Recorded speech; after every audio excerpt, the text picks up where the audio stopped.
se projeter un petit peu sur l'année 2019, un des événements marquants qui a eu lieu d'ailleurs tout récemment ces derniers jours, c'est la décision de la Réserve fédérale américaine de poursuivre ces hausses de taux, de poursuivre également la réduction de son bilan de manière automatique. Le retrait de la liquidité va continuer plus que jamais l'an prochain sur les marchés au rythme de 50 milliards de dollars par mois concernant la Réserve fédérale américaine. Un discours qui a, plutôt que rassurer les investisseurs, qui les a plutôt inquiétés. Écoutez les commentaires qu'en faisait Grégory Volokin il y a quelques jours, le président de Mescard Financial Services.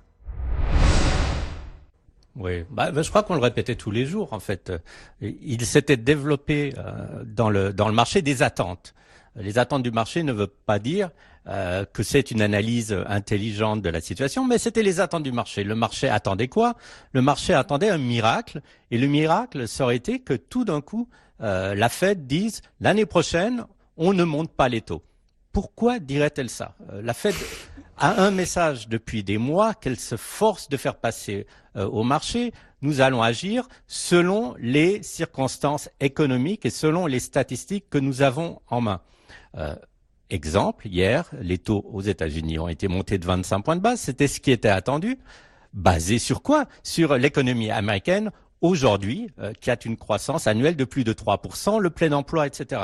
Si l'année prochaine, comme certains le craignent, on avait une récession, un fort ralentissement, le chômage qui remonte, la Fed ne montera pas les taux. La Fed l'a dit 10 fois, elle n'est pas du tout en pilotage automatique. Donc, toute cette panique de surinterprétation de la Fed, je dirais, vient surtout d'un sentiment général qui est extrêmement négatif. Et l'autre chose qui est réelle, c'est que le marché espérait aussi que la Fed arrête de réduire ce qu'on appelle sa balance sheet, son bilan.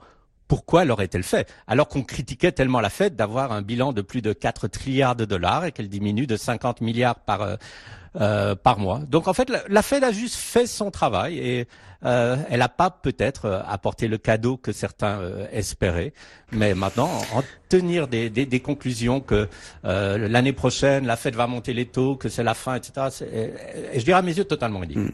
Ah oui, ça montre, alors on parle beaucoup de la crédibilité ou l'indépendance de la Fed aujourd'hui vis-à-vis de Donald Trump, ça montre aussi une certaine indépendance de Jérôme Powell vis-à-vis du marché, parce que le marché baissait hier, mais le marché baissait déjà depuis plusieurs semaines aux États-Unis. Et c'était, pour ceux qui estimaient qu'il fallait surseoir à la hausse de taux, c'était l'argument ultime de dire, mais jamais on a vu une Fed qui remontait ses taux après que le marché américain ait baissé de 10-15% en l'espace de 2 mois à peine. Donc ces conditions financières qui rentrent aussi dans la matrice et dans la fonction de réaction de la Réserve fédérale américaine, pour l'instant, Jérôme Powell nous dit c'est pas mon sujet.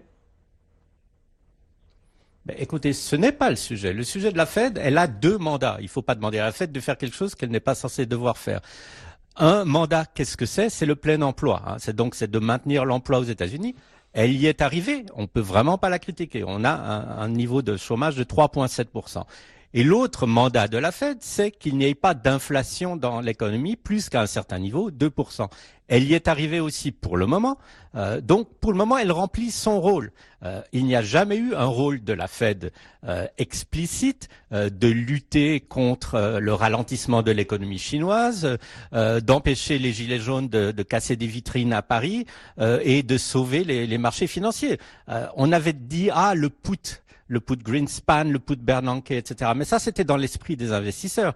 Je ne trouve pas d'endroit où ces dirigeants de la Fed ont agi pour sauver les marchés. Ce qu'ils faisaient, c'était pour essayer de, je dirais, stabiliser l'économie quand il y avait des risques de crise. Quand il y avait une crise financière, c'était pas une crise des marchés, la crise financière de 2008, c'était une crise des institutions financières qui a été sauvée d'une certaine façon ou qui ont été sauvées par la Fed.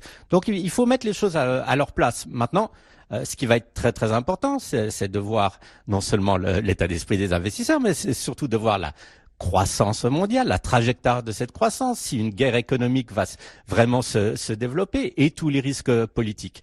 Et puis la Fed, pour le moment, tout ce qu'il faut dire, c'est qu'elle a joué son rôle et je vois pas pourquoi elle ferait une énorme erreur. Et cette erreur serait évidemment, en cas de récession, de monter les taux. Mais on n'en est pas du tout là. La position de la Fed, évidemment, qui reste un point majeur d'attention pour les investisseurs et qui sera sans doute encore un